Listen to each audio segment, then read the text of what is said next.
Hey, it's Roderick. Just wanted to share something with you guys real quick that really stood out to me in the scripture, coming from 1 Samuel chapter 22. Now it's at a point where talking about King David. He had just killed Goliath, and he came to the point where King Saul was jealous of him, and he was running from King Saul.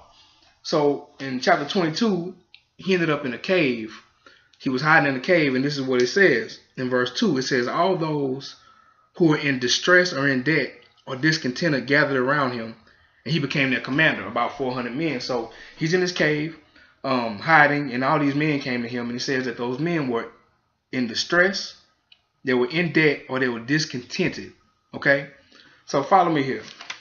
Go on to 2 Samuel chapter 23, and now it says in verse 8, these are the names of David's mighty men, and it goes on to name exploits that those men did. So these same men, they go from being nameless and being in debt, distress, discontent, to now they're called David's mighty men, right?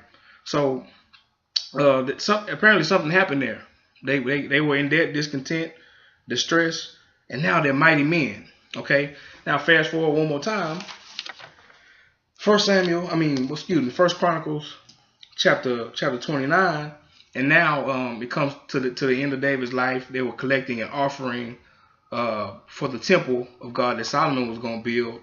And now it says the leaders of the families and the officers of the tribes of Israel, the commanders of thousands and the commanders of hundreds, and the officials in charge of the king's work gave willingly. So now these men, they were in debt, distress, discontent. They became David's mighty men, and now they become chiefs and officials and leaders of families. And now look what they gave.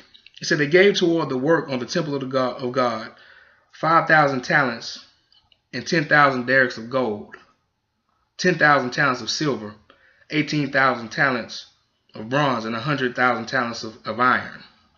Anyone who had precious stones gave them to the treasury of the temple of the Lord in the custody of Jehalelel the Gershonite, whatever his name is. But the point is this: these guys went from being in debt, distress, discontent, to being David's mighty men, to now being chiefs, leaders of families, and all this here. And they were able to give all this. So now I was calculating just the silver and the gold. Now today, in 2016, gold is about $1,200 and something per ounce, $1,200 per ounce. Silver is about $17 an ounce. And when you calculate, they gave away 190 tons of gold. Okay, so the value in today's money of the gold that they gave was about $7.4 billion. And the value of the silver that they gave was about $211 million.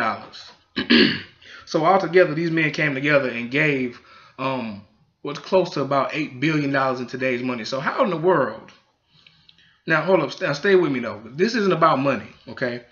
Because you have to be a different type of person to even be able to get to the point where you can even give like that. So this is about becoming. This isn't about money. But, the money is a result of them becoming what they became. So how in the world do you go from being in debt, distress, discontent, you connect with this guy, and now through a process of time and through different things that happened, you grew and you became leaders of families and officials and officers and commanders, and now you're able to give away $8 billion collectively. How does that happen? Well, we'll talk about it in the next video.